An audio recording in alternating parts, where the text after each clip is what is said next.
Moi, j'ai une foi en l'Afrique. C'est tout. Et je fais ce qui me semble bon pour l'Afrique. C'est ça que je fais. Le reste, c'est pas important. Celui qui veut être riche, il ne faut pas qu'il vienne faire la politique. Si quelqu'un fait la politique et qu'il devient riche, c'est qu'il est voleur. La politique n'est pas là pour enrichir les gens. En politique, on te donne les moyens pour que tu vives correctement, mais il y a un travail à faire. Si celui qui veut être riche, il fait des affaires. Il ne devient pas professeur, il ne devient pas journaliste, il ne devient pas caméraman, il ne devient pas homme politique. Ce n'est pas des métiers où on devient riche, ça. Ce n'est pas des métiers où on devient riche. Ça, c'est la première leçon que je voulais tirer. La deuxième leçon, c'est que tu peux partir de zéro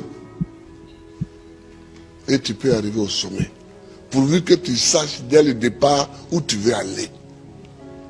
Et que tu prennes les moyens pour arriver où tu veux arriver. Je me rappelle toujours d'une discussion que j'avais avec mes amis au lycée classique. On était un certain nombre qui voulions devenir président. Chacun dit va devenir président. Et il y en a un qui m'a dit, moi je vais d'abord faire les affaires, parce que sans argent on ne peut pas faire la politique, on ne peut pas devenir président.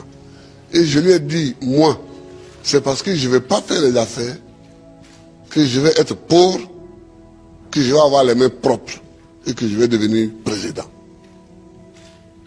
Aujourd'hui, mon ami, il a eu beaucoup d'argent, effectivement. Il a beaucoup d'argent, mais il n'est jamais devenu président. Il n'a jamais même été candidat. Voilà, il n'a jamais été candidat. C'est-à-dire qu'il faut savoir ce que tu veux longtemps à l'avance. C'est-à-dire qu'il ne faut pas découvrir les situations de façon opportuniste. Il faut savoir ce que tu veux être, ce que tu veux faire. Et tu te traces ta ligne de conduite. Donc tout ce que tu fais dans la vie, moi j'ai fait histoire pour devenir président. Sinon, la bourse qu'on m'a donnée pour aller en France, c'était pour faire professeur de latin et grec. Quand j'ai commencé vraiment à militer, je me suis rendu compte qu'il me manquait l'histoire de l'Afrique pour poursuivre ma route. J'ai changé. J'ai changé.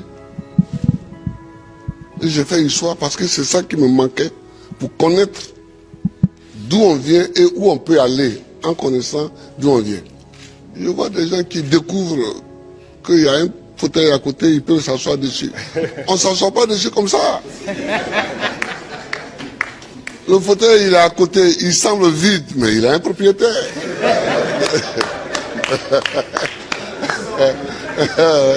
Il a un propriétaire.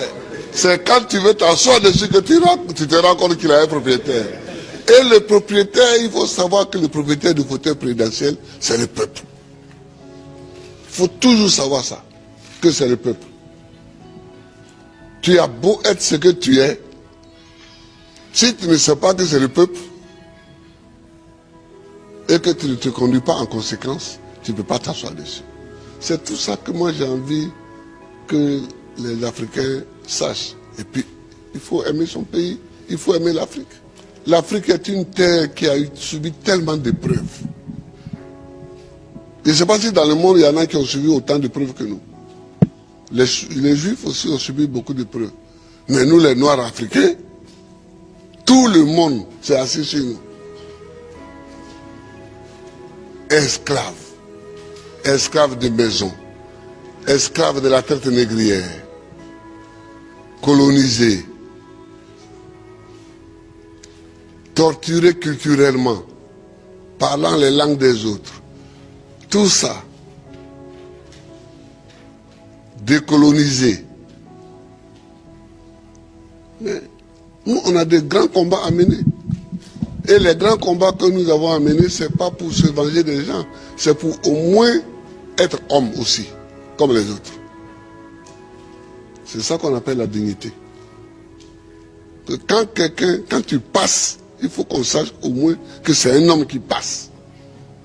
C'est tout. C'est tout ce que nous voulons. C'est tout ce que nous recherchons. On ne cherche pas à dominer ceux qui nous ont dominés hier, à nous venger d'eux, à faire ceci. Non, non, non. On veut qu'on reconnaisse que nous sommes des hommes au même titre que les autres. Mais ça, si nous-mêmes, on ne prend pas les moyens, qu'on est toujours chez eux en train de mendier,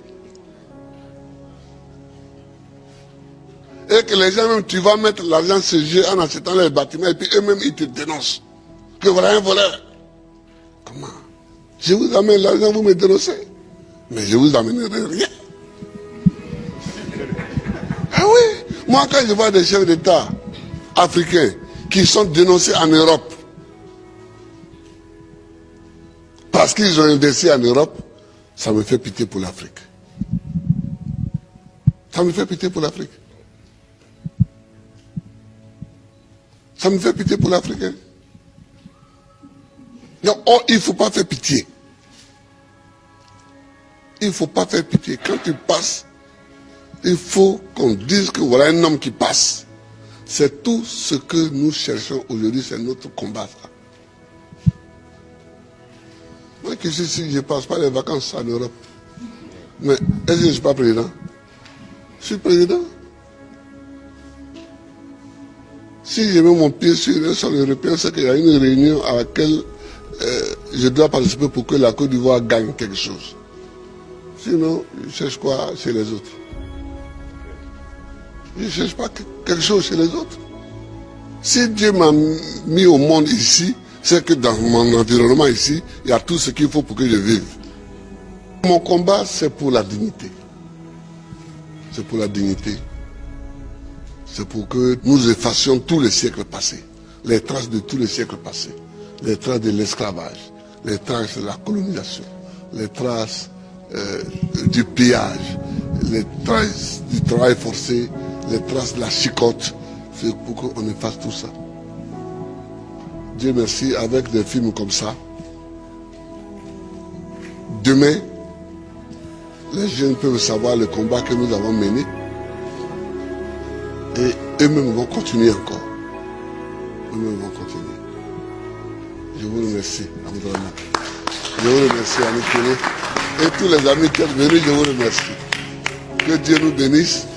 Que Dieu nous bénisse.